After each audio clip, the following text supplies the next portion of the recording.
बच्चों, welcome to your favourite channel of Guru Nanak academy and passion tutorials में आप सभी का तहे दिल से स्वागत करता हूं। क्लास 11th की फिजिक्स में मेरे द्वारा चल रही, मेरे द्वारा पढ़ाई जा रही, मेरे द्वारा बताई जा रही, मेरे द्वारा समझाई जा रही एक बहुत ही प्यारी सी यूनिट जिसका नाम है काइनेटिक थ्योरी ऑफ गैसेस। और इस यूनिट का आज का ये वीडियो लेक्चर नंबर 6 है। जी हाँ, छठा वीडियो लेक्चर इस यूनिट का। और इससे पहले मैं इस यूनिट के पांच वीडियो लेक्चर मतलब 5 वीडियो लेक्चर दे चुका हूं। सो अगर अभी तक आप में से किसी भी बच्चे ने इससे पहले के 5 वीडियो लेक्चर नहीं देखे हैं तो मेरी आपको सजेशन है कि आज के इस वीडियो के डिस्क्रिप्शन में जाकर इससे पहले के 5 वीडियो लेक्चर्स को जरूर देखें। अगर गलती से आप में से कोई स्टूडेंट इस वीडियो तक बिना पहले के वीडियो देखे पहुंच गया है तो, और अगर नहीं, अगर आप वो स्टूडेंट है जो लगातार मेरे वीडियो लेक्चर देखते आ रहे हैं तो छठा वीडियो लेक्चर उन सब के लिए बनाए जिन्होंने 5वां वीडियो लेक्चर देखा है, क्योंकि आज का वीडियो लेक्चर नो डाउट कि एक इंपॉर्टेंट टॉपिक का लेक्चर है, बट ये एक कंटिन्यूटी का टॉपिक है। आज के वीडियो लेक्चर में मेरे द्वारा बताए जाने वाली बातें और मेरे द्वारा समझाए जाने वाला फॉर्मूला, या इनफैक्ट मुझे कहना चाहिए इस्तेमाल किए जाने वाला फॉर्मूला, मैं वीडियो लेक्चर नंबर 5 में रिवाइज तो क्या डिराइव करा चुका हूं। जी हां, वीडियो लेक्चर नंबर 5वां एक बहुत ही इंपॉर्टेंट डेरिवेशन का लेक्चर था, जहां हमने डिराइव किया था कि कैसे एक गैस के द्वारा किसी कंटेनर में जो मौजूद गैस होती है उसके द्वारा प्रेशर एक्सर्ट किया जाता है। तो हमने करी थी derivation of the expression of the pressure exerted by a gaseous molecule, जिसका फॉर्मूला आया था 1/3 रो सी स्क्वायर, और एक फॉर्मूला था 1/3 छोटू m NC²। और मैंने ये भी कहा था कि ये फॉर्मूला इतना इंपॉर्टेंट है कि इसका इस्तेमाल लंबा चलेगा, यानी इसका जिक्र बार बार होगा। तो चलिए वो सिलसिला आज हम शुरू कर रहे हैं, और आज हम करने जा रहे हैं वो पहला टॉपिक जहां वो फॉर्मूला यूज होगा। वो पहला टॉपिक क्या है? बहुत छोटी सी डेरिवेशन है। आज के वीडियो लेक्चर में मैं कुल मिलाकर 3 चीजों के बारे में बात करूंगा। सबसे पहली चीज जो आज हम पढ़ेंगे उसे हम कहते हैं relation between the kinetic energy of a gaseous molecule, या मुझे कहना चाहिए average kinetic energy of a gaseous molecule and the pressure. यानी आज का जो वीडियो लेक्चर है वो हमारा video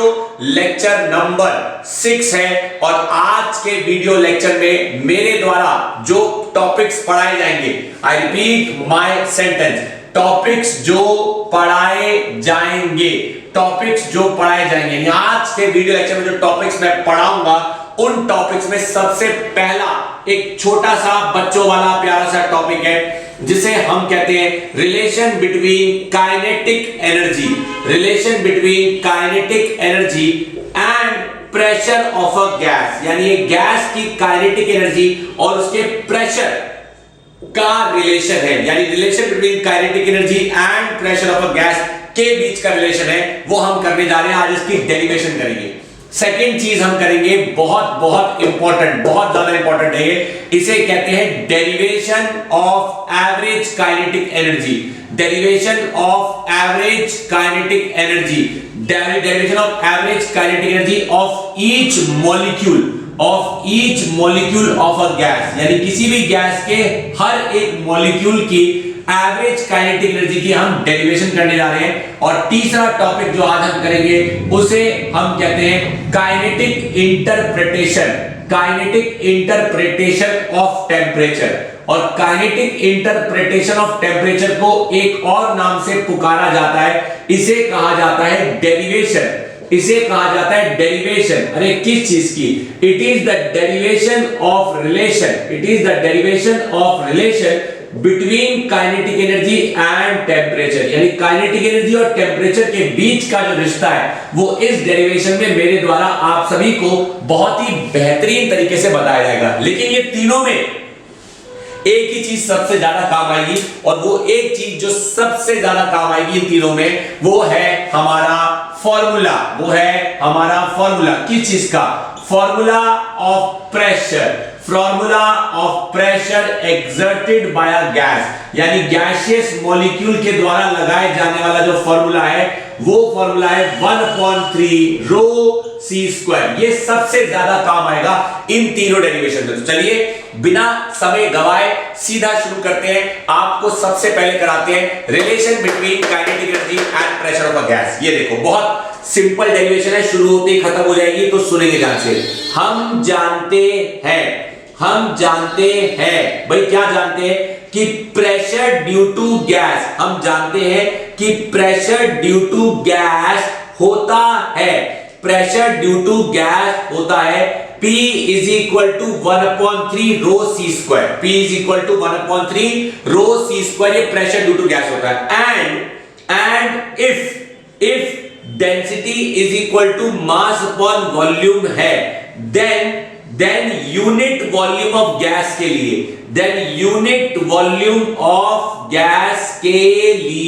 unit volume of gas के लिए डेंसिटी और मास बराबर होंगे।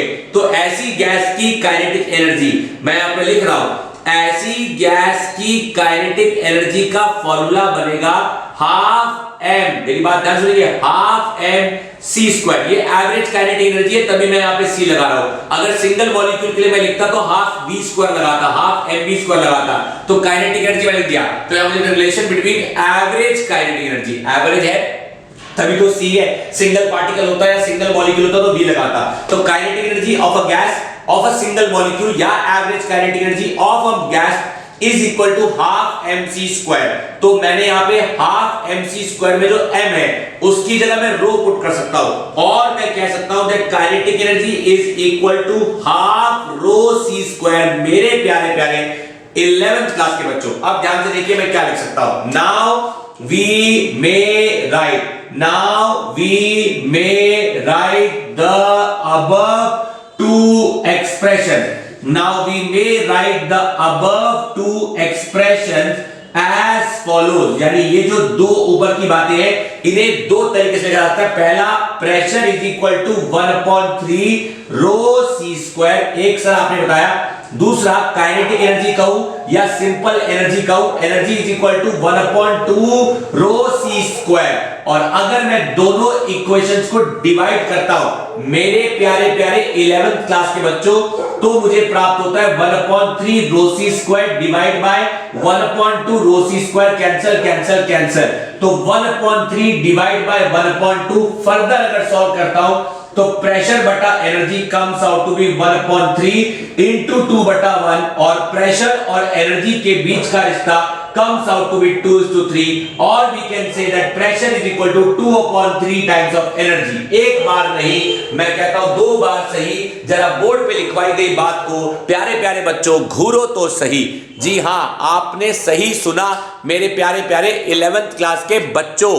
मैं कहता हूं पूरी तरह से बोर्ड पे एक बार नजर डालो, और नजर डाल के जो पूरा कॉन्सेप्ट है मैंने समझाया इसे अपने दिमाग में आप छाप डालो। ये बहुत ही मामूली सी प्यारी सी छोटी सी डेरिवेशन थी, and this is a derivation of the relation between the pressure and kinetic energy of a gas. और काइनेटिक एनर्जी भी कौन सी? Average kinetic energy. कभी कभी इसके आगे एक शब्द और लगा दिया जाता है, मीन काइनेटिक एनर्जी। एक बच्चा कहता है सर मीन काइनेटिक एनर्जी बोले या एवरेज काइनेटिक एनर्जी बोले, बात तो एक ही है। हाँ, बात एक ही है, लेकिन मैंने आपको ये पहली वाली डेरिवेशन जो एग्जाम में कम से कम मान के चलिए 2 से 3 मार्क्स की तो पूछी जा सकती है, वो मैंने आपको करके दिखा दी। मेरे प्यारे प्यारे 11th क्लास के बच्चों, आई होप आपको ये कॉन्सेप्ट, आई होप आपको ये बात समझ आई होगी। अब क्या, व्हाट नेक्स्ट? देखो ये बहुत सिंपल सी डेरिवेशन थी, ये बहुत सिंपल सा कॉन्सेप्ट था। जो सेकंड चीज है ना, ये बहुत इंपॉर्टेंट है। हम करने जा रहे हैं derivation of the average kinetic energy of each molecule of a gas, यानी हर एक मॉलिक्यूल की हमें एवरेज काइनेटिक एनर्जी निकालनी है। हर एक मॉलिक्यूल की एवरेज काइनेटिक एनर्जी निकालने के लिए हम क्या करते हैं, सुनेंगे मेरी बात ध्यान से, मेरी बात बहुत ध्यान से सुनेंगे। इसे मैं हटा रहा हूं और उसे मैं लिखे रहने दे रहा हूं, और इसकी शुरुआत मैं यहां से कंसीडर कर रहा हूं। ये देखिए, let us consider 1 gram mole, let us consider 1 gram mole of an ideal gas. हमारे पास एक आइडियल गैस है एट प्रेशर P, मान लेते हैं किसी का गैस का प्रेशर P है, एट वॉल्यूम V, उसका मान लेते हैं वॉल्यूम V है, और हम मान लेते हैं उसका temperature and temperature T. I repeat my sentence, and temperature such that we can now write the expression. We can now write the expression of pressure. We can now write the expression of pressure of the gas as follows. यानी वो वाला formula जो हम जानते हैं. एक बच्चा बोला क्या, अरे वही तो लिख रहा हूं, क्या हम जानते हैं कि pressure is equal to 1/3 rho C square होता है. बट हम ये भी जानते हैं कि density is equal to mass upon volume होता है. बिल्कुल होता है. अगर master ji density is equal to mass upon volume होता है तो that is rho is equal to M upon V की वैल्यू को हम सीधा उठाकर यहां पुट कर सकते हैं प्यारे प्यारे बच्चों. सो देयरफॉर हमें क्या प्राप्त हुआ, therefore P is equal to 1/3 m बटा v इंटू सी स्क्वायर. v वहां चला गया. PV is equal to 1/3 m into C square. प्यारे प्यारे 11th क्लास के बच्चों, जरा ध्यान से सारी बातें आप सुन लो. बहुत इंपॉर्टेंट बता रहा हूं. आइए according to perfect gas equation बोलूं या आइडियल गैस इक्वेशन बोलूं, हम जानते हैं, अरे मास्टर क्या जानते हैं कि PV is equal to RT होता है. अगर PV is equal to RT होता है, सो देयरफॉर हम लिख सकते हैं यहां पे कि PV इज इक्वल टू अगर RT होता है तो RT is equal to 1/3 mc square, और we can say that 3RT is equal to आपका हो गया mc स्क्वायर. अब मैं क्या करूंगा, multiplying both sides by half से दोनों तरफ मल्टीप्लाई किया तो 3 into 1/2 RT is equal to 1/2 into mc square. तो ये आ गया मेरे बच्चों 3/2. माफी चाहूंगा 3/2 RT is equal to half mc square. अब सुनना ध्यान से, एक बार बहुत ध्यान से सुनना. यहां पे जो m है वो टोटल मास है. Here capital M is equal to छोटू m इंटू एवोगैड्रो. यानी this is the mass of one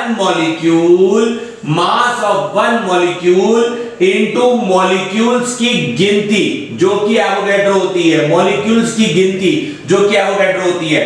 तो मैं यहां लिख सकता हूं 3/2 RT half into m into Avogadro into सी स्क्वायर. और मेरे प्यारे क्लास 11th के बच्चों, Na को मैं नीचे लेके आ गया, R के नीचे लेकर आ गया. हम जानते हैं, एक बच्चा बोला क्या जानते हो, हम जानते हैं कि जो R बटा Na होता है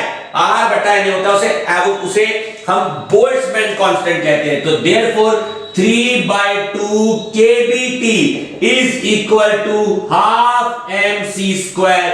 This is the expression of average kinetic energy प्रति मॉलिक्यूल ऑफ अ गैस. एक बार नहीं मेरे प्यारे बच्चों, 2 बार सही. मैं कहता हूं 2 बार नहीं मेरे प्यारे बच्चों, 3 बार सही. मैं कहता हूं 3 बार नहीं, कम से कम 200 बार आप एक बार देख सकते हैं. This is a very important expression जो मैंने आपके सामने निकाल के दिखाया है. This is the expression of the average molecule या average kinetic energy of translation of each molecule, यानी per molecule of a gas. यहां साफ शब्दों में कह सकते हैं कि ये क्या चीज है. दिस इज द रिश्ता of average kinetic energy of कैसी काइनेटिक एनर्जी, ट्रांसलेशन किसके लिए, प्रति मॉलिक्यूल ऑफ अ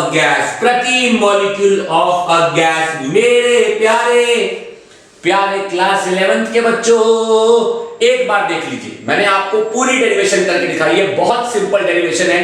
मैं फिर भी कहूंगा कि वीडियो पॉज करके देखना चाहो, वीडियो पॉज करके देखो। जिस सीक्वेंस में मैंने समझाया उस सीक्वेंस में समझना चाहो उस सीक्वेंस में समझो। जो मैंने बताया उसको एक बार अच्छे से देखो। कोई डाउट है तो बेझिझक पूछो बच्चों, विदाउट एनी हेजिटेशन। रोक कौन रहा है, एक बार देखो। मैं स्क्रीन के आगे से हट हो जाता, और इसलिए मैं स्क्रीन के आगे से हट हो जाता ताकि जो मैं बोर्ड पे लिखवाऊं वो हर बच्चे को ढंग से है नजर आता। और जब मेरे द्वारा बताई हुई सारी बातें हर बच्चे को ढंग से है नजर आती, तब जाके मेरे बच्चे को सारा कॉन्सेप्ट अच्छे से समझ आता। मेरे प्यारे प्यारे क्लास 11th के बच्चों, this is something very very important that you all must pay attention, ताकि ना हो किसी बच्चे को किसी भी प्रकार की कोई भी टेंशन। ये एक छोटी सी बात थी जो मैं आप लोगों को बताना चाहता था। सवाल ये आता है, सर इससे पता क्या चलता है? इससे पता क्या चलता है? इसे ये पता चलता है कि गैस की काइनेटिक एनर्जी, गौर से देखो, गौर से देखो, half mc² comes out to be 3/2 kBT। मतलब कि एक गैस मॉलिक्यूल की काइनेटिक एनर्जी उसके मास पे डिपेंड कर ही नहीं रही, उसके प्रेशर पे भी डिपेंड नहीं कर रही, उसकी वॉल्यूम पे भी डिपेंड नहीं कर रही। सीधा सीधा अगर हम एक्सप्रेशन को देखें बहुत ध्यान से तो साफ पता चल रहा है दैट एवरेज काइनेटिक एनर्जी प्रति मॉलिक्यूल, या मुझे कहना चाहिए average kinetic energy of translation per molecule depends directly on the absolute value of temperature. यानी टेम्परेचर पे डिपेंड कर रही है, प्रेशर पे भी डिपेंड नहीं कर रही, वॉल्यूम पे भी डिपेंड नहीं कर रही, गैस के मॉलिक्यूल के मास पे भी डिपेंड नहीं कर रही। उन तीनों के वो पूरी तरह से इंडिपेंडेंट है। प्यारे प्यारे 11th क्लास के बच्चों, आई होप आप लोगों को मेरे द्वारा बताए जाने वाली समझ आ रही है बातें। चाहे आप कॉन्सेप्ट को देखो कहीं लगा के दिन या कहीं लगा के रातें, आपको बातें समझ आनी चाहिए। अब एक बच्चे ने मेरी इन सारी बातों में से एक बहुत प्यारी बात पकड़ ली। कह रहा सर आपने भी थोड़ी देर पहले कहा था कि इस एक्सप्रेशन को देख के साफ पता चल रहा है कि average kinetic energy of translation for each molecule of a gas is directly proportional to the absolute temperature. कहीं इसी बात को तो आप नहीं कह रहे काइनेटिक इंटरप्रिटेशन ऑफ टेम्परेचर? जी हां, इसी चीज को मैं कह रहा हूं काइनेटिक इंटरप्रिटेशन ऑफ टेम्परेचर। यानी कहीं ना कहीं derivation of relation between kinetic energy and temperature भी यही है। मतलब आपने एक तरह से एक डेरिवेशन के अंदर दो डेरिवेशंस करके दिखा दी। हां जी, मतलब डेरिवेशन एक ही है लेकिन उसके क्वेश्चन दो बन सकते हैं। या तो क्वेश्चन आप ये बना लीजिए कि what is the expression of the kinetic energy of translation for each molecule of a gas, या क्वेश्चन ये बना लीजिए कि what is the relation between the kinetic energy of each molecule of a gas and temperature. देखो जरा ध्यान से, साफ पता चल रहा है कि रिलेशन क्या है। इसी चीज को हम दो तरीके से एनालाइज कर सकते हैं, मतलब एक और तरीके से एनालाइज कर सकते हैं। और कैसे कर सकते हैं वो मैं आपको बोर्ड पे लिखी हुई इन सारी बातों को मिटाकर एक बार फिर से समझाता हूं, हेडिंग डालकर, जिसका नाम होगा काइनेटिक इंटरप्रिटेशन ऑफ टेम्परेचर। दीजिए आप पूरा ध्यान ताकि ना हो मेरा कोई बच्चा जरा भी परेशान।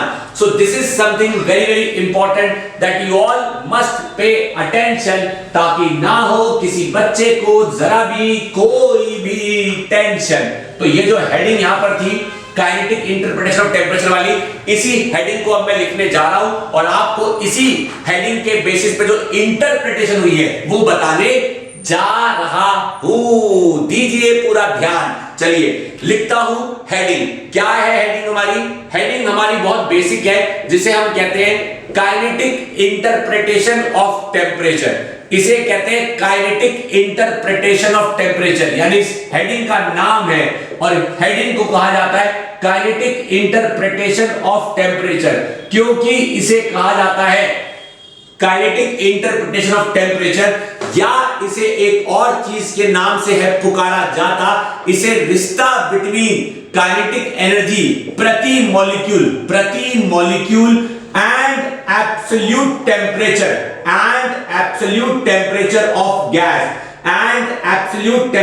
ऑफ गैस कहा है जाता।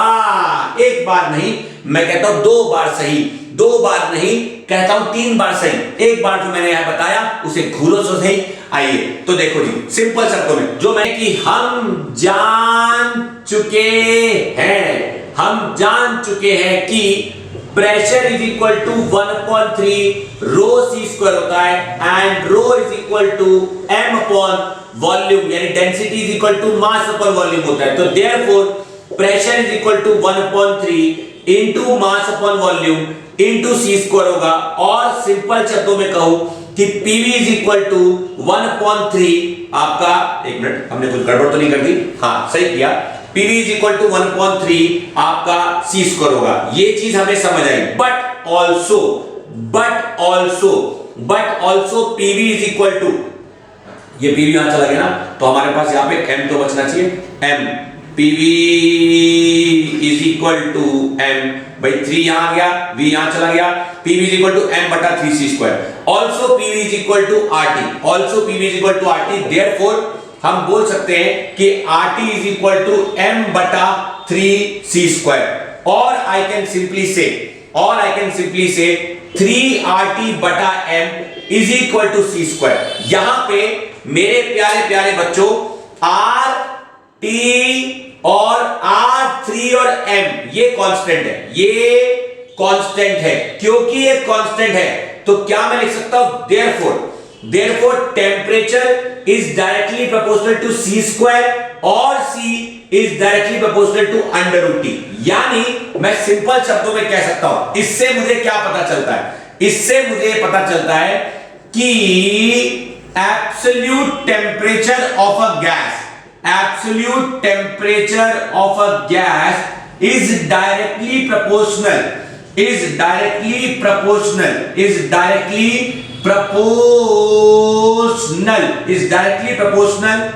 to the absolute temperature of the gas is directly proportional to the square of mean square speed of gaseous particles और मैं ये बोल सकता हूं और रूट मीन स्क्वायर स्पीड, यानी और RMS speed of gas is directly proportional, RMS speed of gas is directly proportional to the square root, is directly proportional to the square root, is directly proportional to the square root of temperature of gas. ये एक simple सी बात है जो निकलती है। अब जानते हो एक बच्चा क्या बोल पड़ा, एक बच्चे ने साफ साफ कहा कि सर ठीक है, यहां पे हमें ये समझ आ गया कि आपने C को T के डायरेक्टली प्रोपोर्शनल साबित कर दिया, लेकिन पिछली वाली डेरिवेशन में आपने ये चीज ऐसे नहीं करी थी। बिल्कुल सही पकड़े, वहां कैसे करी थी बताता हूं। वहां पे इस स्टेप के बाद मैंने क्या किया था, pv is equal to m upon 3c square के बाद क्या किया था, इस स्टेप के बाद हमने ऐसा कुछ किया था। ये देखिए इस स्टेप के बाद जो मैंने किया था, मैं आपको वो बताता हूं कि मैंने क्या किया था, या इनफैक्ट मुझे कहना चाहिए इस स्टेप के बाद मैंने इस स्टेप के बाद किया था 3 और हमारे पास आया RT, 3RT is equal to mc square, 3RT is equal to m into Avogadro into c square और 3 into r बटा Avogadro into t is equal to mc square, multiplying both sides by half हमें प्राप्त होता है 3/2 r बटा Avogadro into t is equal to half mc square, 3/2 kBT is equal to half mc square kinetic energy है। और यहां से प्राप्त होता है मुझे कि kinetic energy is directly proportional to temperature, या फिर मैं कह सकता हूं कि हाफ mc square is equal to, अगर 3/2 kBT है तो मैं बोल सकता हूं कि c square is directly proportional to t है, और मैं कह सकता हूं कि c is directly proportional to √t है। यानी वही वाली बात जो मैंने यहां कही, उसी वाली बात को मैं पिछले वाली डेरिवेशन के कॉन्सेप्ट से भी डायरेक्टली पहले भी बता सकता था, लेकिन मैंने जानबूझ के यहां पे एक ही बात को एक तरीके से ना बताकर 2 तरीके से बताने की कोशिश करी है, क्योंकि किताबों में भी ऐसा ही किया है। सो मेरे प्यारे प्यारे क्लास 11th के बच्चों, बहुत ज्यादा कंफ्यूजिंग या बहुत ज्यादा मुश्किल चीज कुछ भी नहीं है, तो मैंने बताई है। एक ही एक्सप्रेशन को घुमा फिरा के basic concept of ideal gas equation को उठा के चीजों को मरोड़ा तरोड़ा जा रहा है और एक ही बात आपके सामने बताई जा रही है, which is the derivation of the relation between the average kinetic energy of translation per molecule of gas and the absolute temperature। और absolute temperature का जिक्र आखिरी बार थर्मोडायनेमिक्स में भी हुआ था, स्टेट्स ऑफ मैटर में भी हुआ था। एब्सोल्यूट टेम्परेचर वो गैस होता है या वो टेम्परेचर होता है जिस टेम्परेचर पे किसी भी गैस का जो वेलोसिटी होती है वो बहुत कम हो जाती है। इनफैक्ट हम ये कह सकते हैं कि उसकी total kinetic energy almost vanishes away, यानी जब C 0 होगा तो T 0 होगा, या फिर मैं कह सकता हूं कि जब T 0 होगा तो C 0 होगा। उसी टेम्परेचर को एब्सोल्यूट टेम्परेचर कहा जाता है, जो कि हमने ऑलरेडी थर्मोडायनेमिक्स में और स्टेट्स ऑफ मैटर में गैस लॉस के अंदर स्टडी किया था। आप अच्छी तरह जानते हैं कि बॉयल्स लॉ, चार्ल्स लॉ और गे-लुसाक लॉ में -273.15 डिग्री सेल्सियस का जो टेम्परेचर था वो क्या था। इसके बारे में भी और बहुत सारी बातें भी होनी बाकी है। ऐसा क्यों? क्योंकि गैस लॉस को जिस तरीके से केमिस्ट्री में स्टेट्स ऑफ मैटर में बताया गया है, अब उसी चीज को फिर से एक नए तरीके से, एक नए अंदाज में काइनेटिक इंटरप्रिटेशन ऑफ टेम्परेचर और pressure exerted by a gaseous molecule के फॉर्मूले का इस्तेमाल करके एक नए तरीके से बताया जाएगा। एक बच्चा बोला, मतलब सर आप कहना क्या चाहते हो? आप ये कहना चाहते हो कि फिजिक्स में हम फिर से गैस लॉस की डेरिवेशन करेंगे? हाँ जी बच्चों, जिस तरह से आप केमिस्ट्री के स्टेट्स ऑफ मैटर में Boyle's law, Charles law, Gay Lussac law, Avogadro law, Dalton's law of partial pressure, इन सब की डेरिवेशन करके आए हो, ठीक उसी प्रकार इन सब की डेरिवेशन अब हम इस यूनिट में फिजिक्स में प्रेशर का फॉर्मूला का इस्तेमाल करके करेंगे, ताकि आपको चीजें बेहतर नहीं, बहुत बेहतर तरीके से और भी अच्छे तरीके से समझ आए। सो अब आज का वीडियो लेक्चर मैं यहीं समाप्त करता हूं। जैसा कि मैंने वादा किया था वीडियो लेक्चर की शुरुआत में कि आज के इस वीडियो में मैं आपको 3 बातें बताऊंगा और मैं तीनों बातें बताने में पूर्ण रूप से कामयाब हुआ हूं। आपने देखा था मैंने शुरुआत में यहाँ पे 3 फ्लो चार्ट बनाए थे और तीनों फ्लो चार्ट में मैंने साफ साफ मेंशन किया था कि सबसे पहले मैं बात करूंगा derivation of the relation between pressure and kinetic energy, मैंने करी।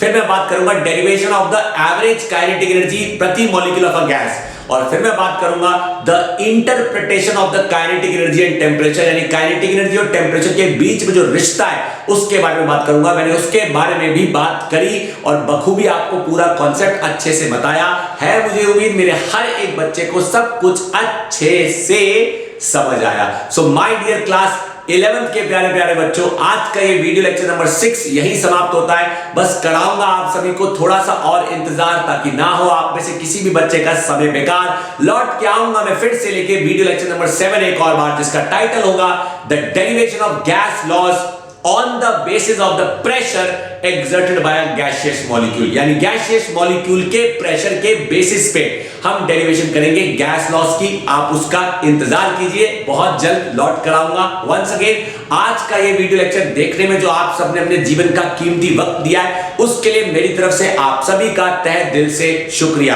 अगर अभी तक आप में से किसी ने चैनल सब्सक्राइब नहीं किया है या मेरे वीडियोस को अपने दोस्तों के साथ शेयर नहीं किया, तो प्लीज करना ना भूलें। Once again thank you.